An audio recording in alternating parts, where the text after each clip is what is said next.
आज मैं आपको घड़ी की सुइयों के बीच कोण कैसे निकालते हैं वो बताने जा रहा हूँ। घड़ी की सुइयों के बीच में जो कोण होते हैं वो दो होते हैं, एक क्लॉकवाइज डायरेक्शन में और दूसरा anti clockwise direction. Clockwise direction का मतलब है जैसे मान लो कि 3 बजे हुए हैं, घड़ी में 3 बजे हुए हैं, तो एक कोण तो आपका ये वाला हो गया और दूसरा जो कोण है वो इस साइड से क्लॉकवाइज और ये एंटी क्लॉकवाइज। ठीक है, अब मैं यही बताने जा रहा हूं। अब देखो, कोई वस्तु अगर सीधी खड़ी है और वो एक राउंड लगा लेती है अपनी जगह पर, तो 360 डिग्री का कोण बनता है, सबको पता है। इसका मतलब घड़ी की केंद्र के अंदर कितना डिग्री का कोण बनेगा, कितना, 360 डिग्री। अब ये वाला एंगल और ये वाला एंगल, इन दोनों का योग कितना होगा, क्योंकि टोटल एक साइकिल बन रहा है तो कितना होगा, 360 डिग्री। यानी घड़ी की दोनों सुइयों के बीच जो दो कोण बनते हैं क्लॉकवाइज और एंटी क्लॉकवाइज डायरेक्शन के अंदर, उनका योग कितना होता है, 360 डिग्री। अब मैं आपको बताने जा रहा हूं कि घड़ी की सुइयों के बीच में कोण का सूत्र क्या होता है। घड़ी की सुइयों के बीच जो कोण है उसको मान लो मैं थीटा से लिख रहा हूं, और वो जो कोण का सूत्र है वो आपका ये है, 30 गुणा बजे माइनस 11/2 इंटू मिनट। ये वाला जो सूत्र है वो घड़ी की सुइयों के बीच कोण निकालने के काम आता है। बजे का मतलब क्या है यहाँ पे और मिनट का मतलब क्या है, अभी देखते हैं। मान लो घड़ी के अंदर 5:30 हुए, मान लेते हैं घड़ी के अंदर 5:30 हुए, तो इसका मतलब है कि 5:30। तो ये जो बजकर हुआ है ये क्या है यहाँ पे, 5, और मिनट जो हुई है, कितनी मिनट हुई है वो कितनी है, 30। इसका मतलब क्या हुआ, इसका मतलब ये हुआ कि 5:30 में जो बजकर है या बजे है वो कितना है, 5 घंटे वाला पोर्शन, और मिनट जो है वो 30, ये मिनट वाला पोर्शन।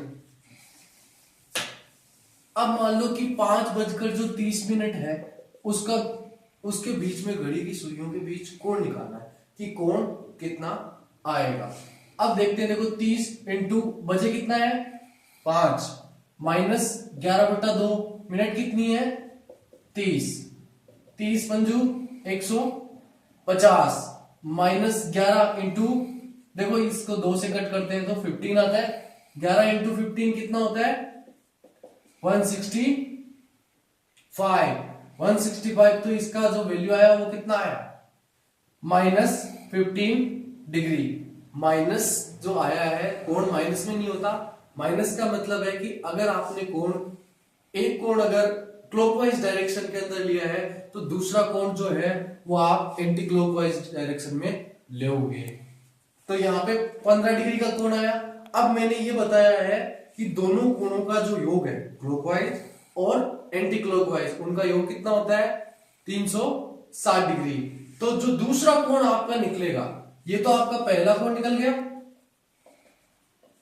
जो दूसरा जो कोण आप निकालेंगे, दूसरा कोण कितने में से निकलेगा, 360 में से आप पहले वाला कोण जो है वो माइनस कर दोगे। पहला कोण माइनस के साथ माइनस नहीं करना है, पहले कोण की जो परिमाण है, ओनली संख्या है, उसको माइनस करना है। तो 360 में से 15 गया तो कितना आया, 345 डिग्री। तो 5:30 पर दो कोण बनेंगे, एक क्लॉकवाइज डायरेक्शन में, एक एंटी क्लॉकवाइज डायरेक्शन में। एक आपका कोण बना 15 डिग्री का और दूसरा कोण जो बना वो कितना आया, 345 डिग्री का। आया समझ में। अब देखो 5:30 को अब मैं घड़ी में ड्रॉ कर रहा हूं, उससे पता लग जाएगा कि कोण एग्जैक्टली कितना है। जैसे मान लो ये घड़ी है, ये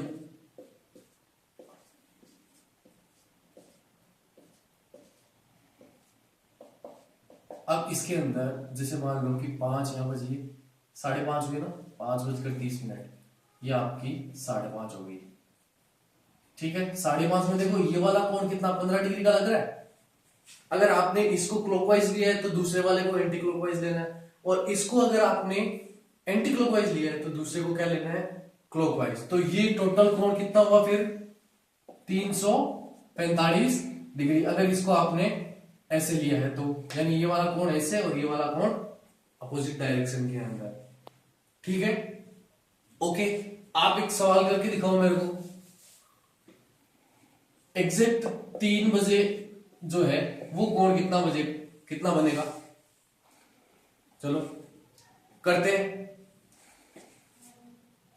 कोण का सूत्र आपका होता है 30 इंटू बजे माइनस 11/2 इंटू मिनट। इसका मतलब 30 इंटू बजे कितना है 3, 11/2 इंटू मिनट कितनी है 0।